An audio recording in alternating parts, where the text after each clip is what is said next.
Hey comic book fans, welcome back to another episode of Comic Book Geezers. I am Wild Bill, the Unknown Comic, your host, and I'm a partner in crime over here. I'm Pete. How's everybody doing? We got another special show for you here today, another artist spotlight, a guy that we both love a lot. From Brooklyn, New York, he celebrates his 91st birthday this year, Mr. Johnny Romita Sr., a legend in the business. In Marvel Comics. So Pete, start off here. Yeah, so just a little bit of history. So, he actually got his start doing a lot of romance comics. Yeah, especially for for DC and other independent publishers. But he really got his first kind of jump start when he started drawing Spider-Man in the mid 30s. Most people know this iconic cover right here. This was probably the first big issue that he worked on for Spider-Man, and it's not easy to take over from a guy named Steve Ditko. Steve Ditko, for most people, is synonymous with the character Spider-Man, but I think it's Romita who actually defined the character. Yes. Exactly. And this is one of my prized. So here we go. Yep, Jazzy Johnny Romita. Doing the artwork. In my opinion, he would get even better with age, and he, sometimes it depends on the inker that he worked with, but sometimes his artwork was just stellar. That page right, pushed in there. That's great. And even when he gave over control of the comic to Gil Kane in the early 100s, he still would work on the covers and sometimes do the inks for Gil Kane, and they would do vice versa. Man, were they a team, and I think most of the iconic versions of the human characters here, so the whole cast of characters, so we're talking about the Osborns and of course Gwen Stacy and Mary Jane and so on and so forth. I think most of us remember Mr. Romita as the one who, that's what we, Ditko was the early one who got it all started, but I think for me anyway. Ditko did the teenage puny, scrawny Peter Parker. Correct. And Romita gave him muscles as he got older. Yep. Peter Parker. And I think no one drew J. Jonah Jameson quite like Romita. Yeah. With the mustache. Yeah. I mean, right here, the reveal that Norman Osborn is the Green Goblin. I mean, how kind of cool was that, right? So, and he even later on, this was like a reprint. What's his reprint of number 98 or 97? One of the two, yeah, one of the two. But Marvel Tales here, this is issue 78, but it's a reprint of Spider-Man, like I said, either issue 97 or 98. And that cover, totally represents what a war Spidey and the Goblin always had together, and no one did it better than Romita. What's that say? 97. 97, okay. So here on the inside, you've got the penciling by Gil Kane. You've got the King Kong ad for the movie from 1977. Right? But he just does the Green Goblin the best. Yeah, so to go back to that first page again. So that is, pencils by Gil Kane, inking by Frank Giacoia, artist emeritus John Romita. Okay, so I don't know what that all means, but anyway, this was a great team. Frank and Gil and John just did some of the most legendary Spider-Man issues ever. Action-packed. Action-packed. There you go. You want to see some action? Let's see some action here. Here you go.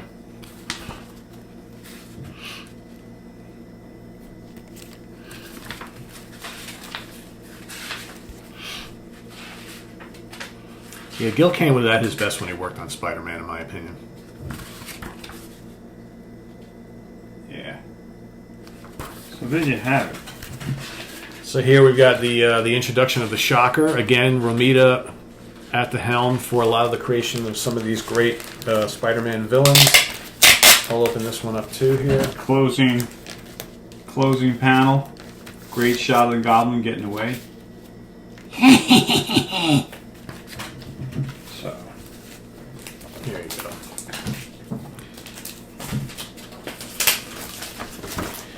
Nobody did fight scenes like Romita, in my opinion. Kirby comes close. And when we first started pulling books for this episode, I just started with my Spider-Mans. Did you show this one off already? No, but it's in my list, as you can imagine. This is the Marvel Tales version. This is like one of the greatest Mysterio covers ever with Spider-Man. I want to show the original. The original? Okay, there we go. Check that out. The Marvel Tales, I think, looks a little better with the blue background and the moon. I won't argue that. I like... that's nice for a reproduction, huh? I like Mysterio's darker color on the original, but I like the background better on yours because it's just too much white here. But this is either way you look at it, it's just absolutely iconic. And we got more battles with the Shocker, so we'll move on to another one. Quicksilver issue. Oh yeah, you recently got that one. Right? Yeah, that's a good one. Nice. Here's a Romita cover that never made it on time. Oh, that's a great one. Marvel Tales. It's supposed to be a reprint of issue 82. This is what really wound up coming out. But this is Maurice Severin cover. Yeah. But they had to scramble. I don't know. But this eventually turned up. This got lost in the mail. That's why it didn't meet deadline. I like that one, but there's no contest. The Marvel Tales one is the better one. Oh, yeah. What should have been, right? Yeah. Exactly. Here we got him, Kraven the Hunter. But, of course, another iconic character created by Ditko. I got the Marvel Tales version of that recently. Oh, you did? Okay, cool. Here's another oldie with the Vulture. One of these colors. I mean, the colors. The colors. Speaking of the colors, key word there. Great colors here. Going against Man-Wolf. Yeah, Romita, when he hooked up with a great colorist and inker, man, doesn't get much better. I mean, look at this. And this book is, what, 50-something years old? Look at that. Look at that. What number is that? This is 53. Nice. Yeah. My oldest is 54. One of the best covers from the early 70s. Oh, yeah. Issue 119. Yeah. And this is a double cover. I've shown this before. This has two covers. But I'm not taking it out. The oldest one in my collection, and I've had this, how old am I? 55? I've had it probably just over 50 years. Wow. Given to me by Mrs. Weber, all right, my grandparents' next door neighbor. So this is a classic Romita cover. He made the Kingpin look the best. Yeah. Nobody draws the Kingpin. And this was my first sub 100. Sub 100? Yeah, this was, and I just got this like 3 years ago. But this was the first one that I had because all my Spider-Mans were over issue 100. But this was the first sub 100. Yeah, here the Kingpin just looks so immense and so powerful. I don't think he ever looked better than when Johnny Romita drew him. Yeah. Probably the best all time during this early 1973. The Death of the Green Goblin issue. This one follows the death of Gwen Stacy. Yeah. But that's just fantastic. I believe it's Mike Esposito was the inker on this one. And, even if you take away the dialogue bubbles on that, it's still a great cover. Because it's just like, like I said before, the Goblin and Spider-Man went to war all the time. And that's what that cover looks like. Yeah. You got war happening between these two iconic characters, and then you got Gwen Stacy is the kind of aftermath of the battle, right? Yeah. Because if they weren't fighting, she'd still be alive. And I love the fact that you got the pumpkin bombs flying all over the place. On He's coming. It's just such a great cover. It is. It's phenomenal. And the exhaust fumes coming out of the Batwing. The glider, I mean. So we're going to move away from Spider-Man here now. So go ahead. Captain America. Issue 142? Yeah. Or 141? 142. So we have talked about, when we did our favorite and least favorite artists for Captain America a while back, we both talked about how Romita was so good on Cap, but he just didn't work in the book long enough. Short run. Yeah, I mean, just really great stuff. And I'm going to talk about another example. This is your 148. A great, standoff opposition posing, the Red Skull, with the fist up in the air. Yeah. Damn you. That's a great one, too. If you want to crank one of these open so we can see, show everybody how good Romita was at drawing the Captain America character. This particular cover is great because it shows, Captain America standing there, kind of defiant, Kicking ass. It's Yeah. Screw you, Hydra. I don't want to say swagger, but it's something like that. Oh, hey, Cap had plenty of swagger, I think. Well, his own kind of swagger. Yeah. And if you were familiar with him in Spider-Man, and you read Hail Hydra. Yeah, it's just an unmistakable art style. He was great at drawing the humans, right? He was great at drawing the costume characters. I like his, you got Nick Fury there. Nick Fury with This is a Lee Jeans commercial, this page. But over here we go back to our story. I know, you're like, I want to see some action. Nick Fury. He looks great. Here's what Nick Fury looks like. Hasn't shaved in 3 days, cigar in the mouth. I mean, that's the grizzled Nick Fury we love. There he is right there, Nick Fury. For those of you who just watch a lot of the Marvel movies, and they're great, Nick Fury was a complete badass in the comics back in the 60s and 70s. I mean, big time. Not that Samuel Jackson plays him bad, but he was just really different in the comics. There you go, Cap. Getting into it right here. Taking on Hydra. Yeah. Hail Hydra! Cap slugging it out.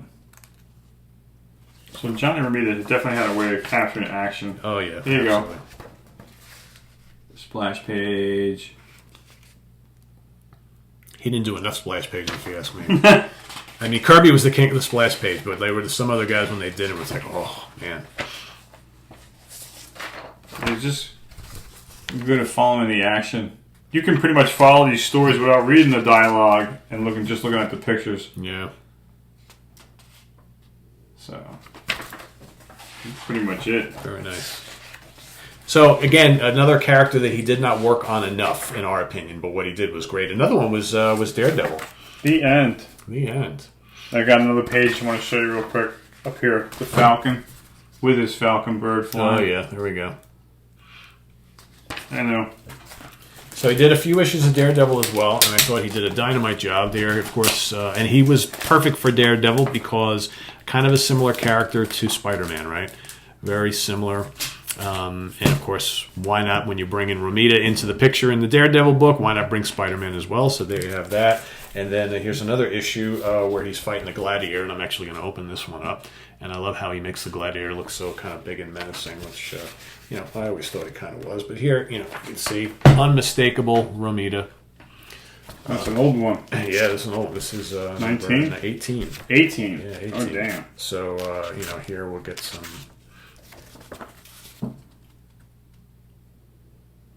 almost, kind of Colin-esque in a way, and he's so Johnny Romita, so Frank Giacoia again, so we worked with quite a bit over the years, and so here we got the Gladiator. Look at that splash page alert. So that's 2 in a row we're looking at where we got a cool splash page. Let's get some battling going here between him and the Gladiator. Go. Yeah. So again, if you know the artist, but we're only familiar with his work with Spider-Man, you look at this stuff in Captain America and here in Daredevil, and you're like, that's the Romita I love. It's just great action. And again, didn't work on Daredevil long enough, in my opinion. So he went over to Fantastic Four for a spell. A quick cup of coffee with the Fantastic Four, right? Issue 103. Yep. Yeah, he did, I think, like 6 issues with the Fantastic Four. Did he do any Namor?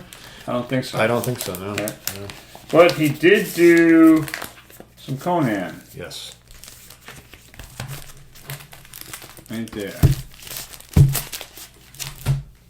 And he did the colors. I think this is Herb Trimpe cover, and Romita did the finishing touches. Did all the inks, yeah. He was a really good inker, actually. Really good. That's quite frankly, we talked about Gil Kane on a previous episode, and sometimes Gil Kane's stuff is great and sometimes not. I think Gil Kane was never better than when Romita inked him. This is Romita here. Yeah, that's great. This might be Gil Kane. I'm not sure on the inks. That's one of my favorite Conan covers. It's awesome. Yeah. And look at how powerful Conan looks on there. He got around John Romita. He was kind of like a utility man. Yeah. Amazing Adventures, War of the Worlds. This is issue what? 26? 26, yeah. This is the only one that he did Trimp did a lot of these earlier ones. Yeah, the early ones, yeah. Trimpy. That's a great cover on that. Chamber of Darkness. Yeah, he did some horror stuff, too. Yeah. He also did well, this is number 1.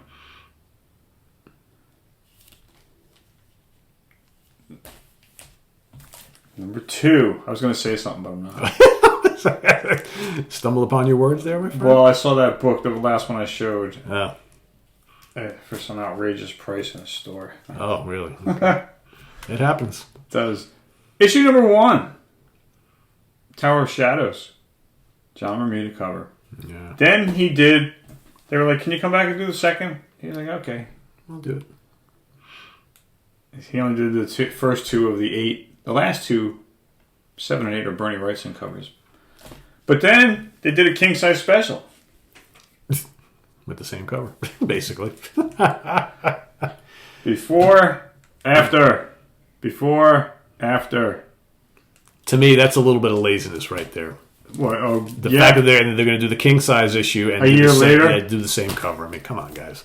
It's one thing if you're going to repeat stories, but don't repeat the same covers. One of the stories in here has Neil Adams Okay. artwork, which is nice. Yeah, Neil did some horror stuff too every now and then. There you go. That's... John Romita cover. Yeah. Chamber of Chills number 6. I like that one. Yeah, I do too. The last of Beware the Monsters Are Coming. Before it flipped to Tomb of Darkness. I think Beware was a good title. I don't know. Yeah. This is the last, number 8. He also did number 2. This is a sweet cover. I like this one. You know, Car from Hell. Blind Date from Hell. Yeah, that's That's what it is. Let's go for a ride. Okay, straight. Put on your seatbelt. Yeah, he had a great flair for horror. You know what I'm saying? Yeah. he totally did. This is just fantastic. Oh, this cover. Yeah. You know, this exemplifies the horror comic. This is what makes you love the horror comic books right here, man. You know. It's like a scene out of a movie, right?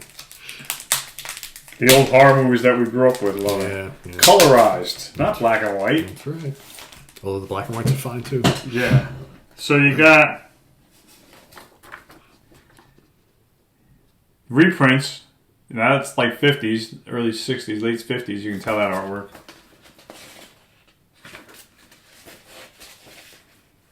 But really cool, you know? So he didn't do any of the stories in here, obviously, No, because he it's just did before the his cover. time. But Just look did at the this, cover. man. Yeah. You know? Yeah, that's like 50s horror comics right there. That's like straight out of like EC I love Comics. this. It's so fiendish. I love it. Yeah. Wrong colored face though, but otherwise, yeah. Yeah, it should be green. Yeah. But I like it. Anyway, he had a way with the... Oh, here you go. Kind of from the cover story. Ghost in the Window. But yeah. Definitely had a flair for horror. And I saved one of the best for last. Oh, yeah. That's classic. Tomb of Dracula. First giant size, which they called Chillers. First appearance of Lilith, his daughter. But yeah. I don't know. It would have been cool. I would like to have seen what he could have done with some of the Tomb of Draculas. If he I was just going to say that. Just based on that, and if I'm not mistaken, didn't he also do the cover of that giant size issue with him and Spider-Man? And he did a great job on that one? Yeah, I'm pretty sure I looked at it, but I didn't research it. And I was like, yeah, that might be him as well. I'm going to say, based on this one alone, you look at that, look at the two of them, him and his daughter. I would have loved, and I love Gene Colan on Dracula. Did he do the other one? Now you've got me thinking about that Dracula Spider-Man. I could. What about the other one with Spider-Man and the Wolfman and Dracula on that cover? I think that's Gil Kane, actually. Okay. Yeah, but I'm pretty sure the other one with Spider-Man and him is number one of giant size Spider-Man. Romita, and he got so again. We loved Colan on Tomb of Dracula. He was the right guy, but if they ever needed someone else to do it, based on what we're seeing here, I would have liked to have seen Romita do Dracula. Oh yeah, and based on what you saw here, Yeah, right. it's just and here. And here. So yeah, he could do the superhero stuff. He obviously, like I said, he did a lot of the romance stuff early on, and he could do the horror stuff as well. So he was pretty well rounded, I think.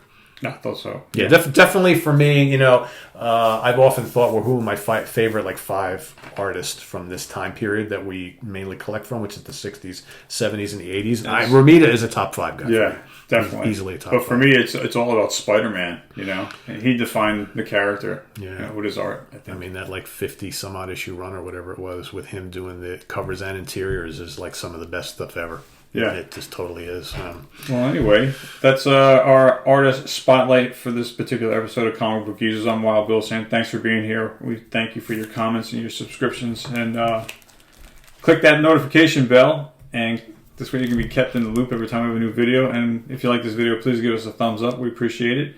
Anyway, we'll catch you next time. I'm Wild Bill saying thanks for being here. We'll see you next time. Yeah, see you. I'm Pete, and thanks to John Romita Sr. for providing us all this great stuff. We love you, John. Jazzy John. Love, yes. That's right. So take care, everybody. We'll see you next time. All right, be good.